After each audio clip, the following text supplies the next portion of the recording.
ข่าวซึกร้อยเทียนLAติ๊กเซอร์เฮาซึกได้ SSPP ออกยานกว่าตีเมืองมิดเมื่อซุงมีน้องผู้ปันแห้งได้ทีวีออนไลน์ว่าเขาตั้งเซ็งค่ะ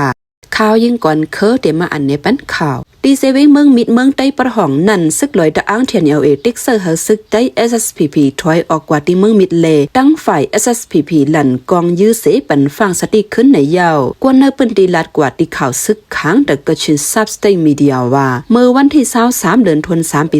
2025ยามกลางวันเต็งมอก12โมงครึ่งตับซึกลอยเทียนLAเพียวมาดีวันมันพอยเซเวงเมืองมิดเสลึบเฮาซึกได้ SSPP ออกกว่าที่นั่นกอบไหนอยู่ที่ไผ่ SSPP ก่อหลั่นกองยื้อขึ้นฟ้าหากำเสปันฟังสติถึงมายามกลางคำเส้นมงไป20 มินินั่นก่อซึกลอยขึ้นสุดมาจำเทียงเลไลหลั่นกองยื้อขึ้นฟ้าเทียง6กำกอบนั้นฝ่ายซึกลอยขึ้นหนหลังกว่าตั้งเมืองมิดออมาลึบซึกใต้ตีเมืองใต้ในมันใจลายมันเป็นรองป่นเป็นรองกับสืบอ้อยหลีต่อกันก้วยในยาวเมื่อในหนังเก่าซึกใต้ SSPP อันปักเศร้าไว้ดีวันละจีนั่นก่อภายตับซึกลอยอันอยู่ป่าตับกองไม้3กว่าลาดเฮอเขาสุดค่ายนั่นแหละตั้ง2ภายมีรองเคงต่อกันไว้ในยาวเกี่ยวเลยลองเสื้อในเสตั้งไผ่ซึกลอยเลสังซึกได้เลสังไปมีคอปืนเผาสังออกมาเมื่อนั้นในโกซึกลอยเทียนLAเขานั่นฮอลึบซึกค้างเขียงออกกว่าเนื้อปืนตีตั้งแต่โฮปี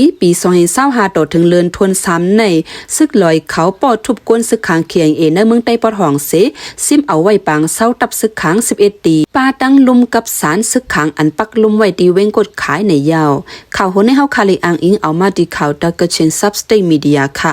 งินโจมพี่น้องผู้ปันแห้งด้วยเยี่ยมข่าวได้เฮาคาแลงินโจมขับเสยอย่างนำถึงป้าเจ้าของแคปหางเลยวิดีโออยู่ค่ะเมือสุงค่ะ